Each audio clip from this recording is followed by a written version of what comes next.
Ash Ketchum is the very best like no one ever was. Or is he? Because if you watch the Pokemon anime, you know there's been some fraudulent battles in his Pokemon career. So let's see if he can beat the ultimate Pokemon challenge, beating PokeRogue. If you don't know what it is, it's 200 floors of straight Pokemon battling. With that, let's make our team. Of course, we have to start with one of his most goated Pokemon from his Hoenn adventure, Trico. Next is the unsung hero Johto. We always hear about Bayleaf and Cyndaquil, but let's stop sleeping on Totodile. Next is one of his best Pokemon partners out there. Every Pokemon fan knows and loves this guy, and he's won many battles for Ash in the past. It's none other than Charmander. What, were you expecting someone else? Well, there is room for one more. It's P-Dove. We're getting P-Dove. With this powerhouse of a team, it's time to beat PokeRogue. Also, a quick reminder, since these are Ash's Pokemon, some of them have special plot armor like these new moves. These starting floors are nothing but light work for the team. Even our new rival here can't handle us. Get out of here, you sad little lizard, and off-brand P-Dove. With each victory, we get some items to choose from and progress onward. The boss floor ends up being a zigzagoon that would scare no one except a certain Pokemon professor. With another set of floors down, Gym Leader Sharon challenges us, but his basic Bidoof level Pokemon are flattened without a second thought. Go back to the library, Bookworm. While grinding in the grassy field, Charmander evolves and our rival appears in the tall grass. Starting with Drizzle, P-Dove is instantly clapped. Dang it, P-Dove. Trico comes in where she cowardly switches away into her red ninja turtle. So Totodile has to come in, Dragon Dance it up, and keep chomping away with Bite. Drizzle pours cold water on us, ending our chomping fun. Trico returns, but again another coward switch into Staravia. Please stop doing that. Charmeleon comes out with some Dragon Dances of its own into a Blaze boosted Bitter Blade to roast this bird. With the Lizard Battle 1, Trico evolves and we give him Giga Drain. Suddenly a Combi guarding a Nugget appears. Now, we can do this the easy way or the hard way. The choice is yours.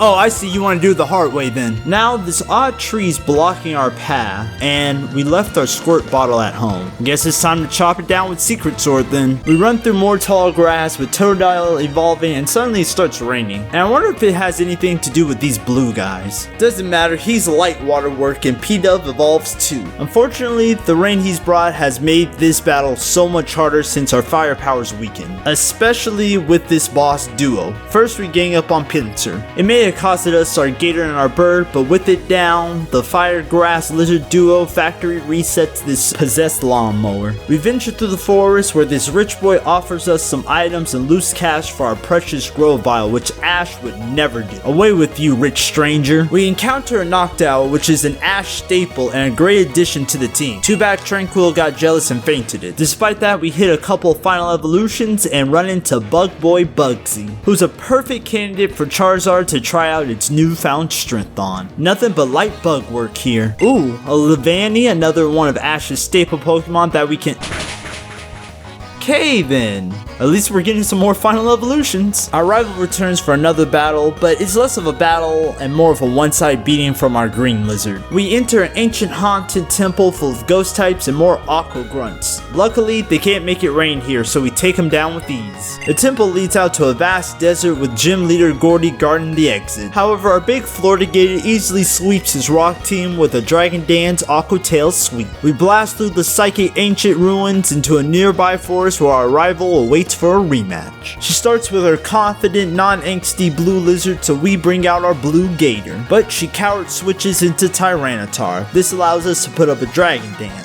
Then her poor Electivire gets washed by a Torrent boosted Aqua Tail. She suddenly decides to counter with a Torrent boosted Hydro Pump, forcing Unfezed to come in, but she does another coward switch into Tyranitar. Luckily, we keep flinching it with Floaty Fall and beat it. Then we keep Floaty Falling through the rest of her team until her blue lizard returns with Hydro Pump. So our green lizard ends it with Apple Acid. Side note, I've noticed that our team's quite literally 3 colored lizards and a funny colored bird, which I thought thought was very hilarious. Now with the charring of this victory bell, we're halfway through our challenge so far. And to be honest, this Ash team here is doing super well. And if you agree, hit that like and subscribe because Ash's PokeRogue journey isn't over yet. Also, thank you everyone who voted for this video, and definitely stick around for more community polls in the future. The forest transforms into a jungle with Old Man Grass Jim Ramos challenging us at the exit. Little does this old man know we have a dragon dancing fire lizard with bitter blade, so his whole team gets destroyed. Go back home, you're too old to be out here in the middle of the jungle, old man. We find another haunted temple and run straight into a Gengar. We successfully catch it and got double lucky with a Dynamax band, so soon we'll have a G-Max Gengar. But for now, those Aqua grunts start jumping us in drones until their admin Shelly appears, who was light work for our green lizard, but her boss Archie was a bit different. First, why are you using Lanoon? Where's the water type Pokemon? Next, why do you have Crobat? Where are the water type Pokemon? We bring in our blue gator to swap this bat away, and then Tentacruel sludge waves us. Unfezed takes it down, then Relican comes out, so we switch into Sceptile, but you never guess what he brings out next. A Alolan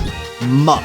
Why is half of your team not even water type? You're the boss of Team Aqua, the water type team, right? Sceptile goes down with Gunk Shot, so Charizard comes in, but this ancient pain returns. Gengar Destiny bonds it, and Mega Sharpedo comes out to play. Charizard tanks a Surf, which is kind of crazy, taking half of its health with Dragon Claw, but gets washed by another Surf, so it's all up to Unfezed. Now, many people think Unfezed isn't the best bird Pokemon, outclassed by other birds like Staraptor, Swellow, Talonflame, but this one right here is a little bit different. We start out speeding and sweeping this man with nothing but Sky Attacks and Floaty Falls. With the run saved and us learning how much of a fraud Archie is, we're rewarded with Max Mushrooms, allowing us to get G-Max Gengar. Then we suddenly find a shiny one that I would love to catch. Well, with that, we exit this temple, returning back into the desert, finding another one of Ash's unsung Pokemon team members. Funny enough, it's another lizard, one with the most moxie in Unova, Crocodile. With that, we officially have a full team ready for any challenges we may face. After crushing Pheromosa along with a couple psychic trainers in the ancient ruins, Tate, with no Liza apparently, challenges us. And honestly, he should have challenged us with his other half, because Charizard simply Dragon Dance Bitter Blades his whole team.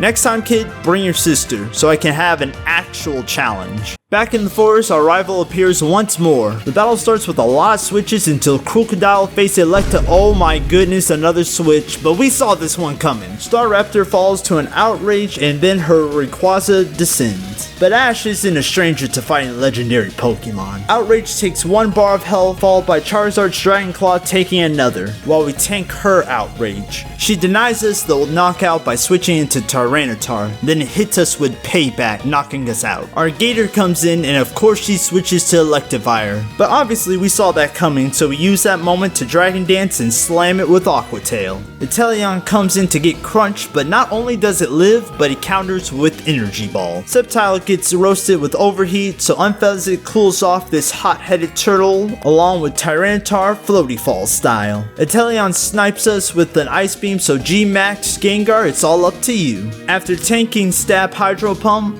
Gengar starts sweeping with Shadow Ball, but the Sandstorm from Tyranitar is chipping us down. With each Pokemon fainted is a closer step we are to fainting ourselves. Luckily, once Rayquaza falls, the Sandstorm ends, finishing this battle with one more Shadow Ball on this Teenage Mutant Ninja Turtle here. Now, you're probably thinking I would grab the Max Mushrooms for G-Max Charizard. Well, we didn't, mainly for strategy reasons that you'll see later, and totally not because I forgot G-Max Charizard was a thing. Oh look, a Mega Bracelet, now we can Mega Evolve Pokemon. Awesome, all that's left is Z Crystals and we'll basically be like Ash from Pokemon Journeys. But of course, we have a challenge waiting. Team Aqua boss Archie returns, and hopefully with more water types on his freaking team. He switches from Ludicolo into a non-water type Pokemon. What a surprise. We try to out-muscle it, but it doesn't work. Crocodile tries to handle things, but Ludicolo comes back with Hydro Pump. Unfezed tries to peck at it, but okay man, come on, act Light, you are the leader of a Pokemon water gang. What is this? Why are you bringing this out? Then the legendary Pokemon, the sea Kyogre, rises to freeze frost our bird. Sceptile scares it off with Apple Acid, actually knocking out Overquill. Mega Sharkpedo was destroyed along with Politoed, who lowered our speed with Icy Wind. So when Kyogre returns, we switch into Feraligatr, then start crunch spamming, knocking out that Ludicolo in the process until the legendary well Freezy frosts us again. That didn't matter since Sceptile finishes things up with the Apple Acid. We grab the TM Psychic for Gengar, and then the toughest gym leader in Pokemon Platinum comes out to play, Fantina. Only thing is, our ghost type is bigger than hers. Then also Feraligatr gets its chomps in as well. Again, we're back to these stupid runes. I mean, there's nothing in here. Never mind, forget everything I said. We have a Mega Sceptile now. We are officially 20 floors away from completing this challenge, but now things get interesting because Unova's best, most powerful trainers arrive. The Elite Four. Starting with Chantal and her ghosts that really don't know how to handle our funny colored bird and our larger than average Gengar. Next is Marshall's fighting types who couldn't hold a handle against Charizard's Bitter Blade or could stand a chance against Gengar's Psychic. Grimsley's Dark type were a bit tougher, taking out both Unfezant and Crocodile. Then I remember Mega Sceptile has Sacred Sword, so one nasty plot later and we sweep his gang of Dark type Pokemon. The final Elite Four member Catelyn appears, and poor Catelyn and her Psychic types, they were just an all-you-can-eat buffet for our Crocodile. Just crunching down on each one, this plus our Moxie boost really made this light work. But Unova's best and brightest and most powerful trainers aren't done just yet, giving us a somewhat recreation of one of the best iconic battles of Pokemon journeys. Champion Iris appears for battle. It's literally Ash versus Iris all over again. Side note, I would love if they made a side story on how she became champion post Ash's departure from Unova. But now is the time for battling. She starts with Druddigon to immediately get Mega Sceptile out of there.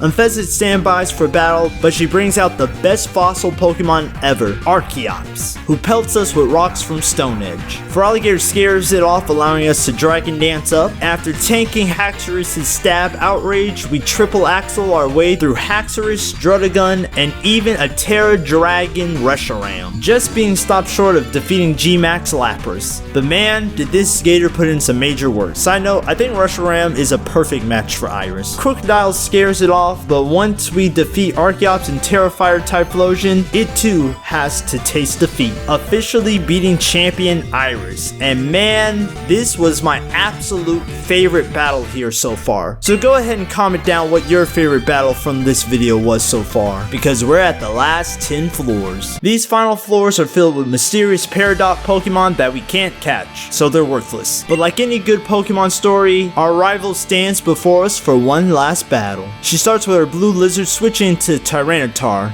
Crocodile comes out, and before we low sweep it, Mega Rayquaza comes in its stead. We switch it up to Outrage, taking half its health before we're blasted by Dragon Pulse. Feraligatr comes in for the revenge kill with triple axle. Electivire wants in, but Mega Sceptile interrupts, forcing a switch, leading to an Apple Acid taking down her Staraptor. Her red turtle Raphael faces our blue Gator, allowing us to Dragon Dance, then kinda screws Electivire as it comes into a torrent boosted Aqua Tail. We try the same against Inteleon. We come just short, with it turning the tables with the torrent boosted Hydro Pump. Then once again the switch games begin, with both of us trying to get an advantage against the other, until Mega Sceptile starts piercing through with Secret Sword, giving us the opening we need to finish off the rest of her team, until Inteleon is left standing thanks to its Focus Band. With it left standing, it can do almost any amount of damage here. Too bad her own Sandstorm screws her. You gotta love those weather mechanics of Pokemon, man.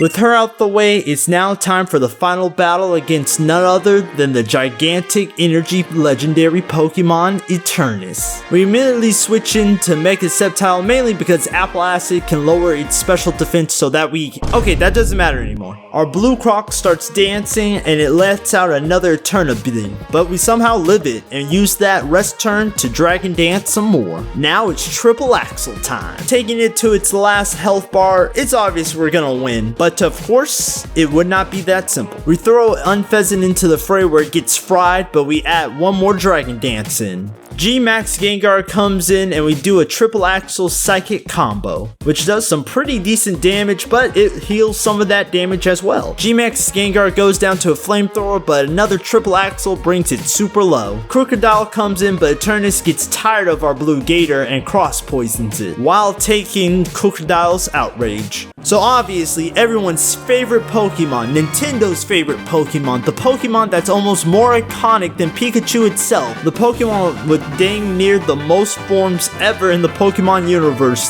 the honored one, and the one and only Charizard swords into battle. Crocodile gets blasted by Dynamax Cannon, but that doesn't matter at all. Charizard is here with a swift Dragon Claw to end this thing. With that victory, we now can confidently say Ash Ketchum is truly the very best like no one ever was. Now click here to see the best champion ever take on the PokeRogue challenge. And honestly, I think she may have done even better than Ash did on this.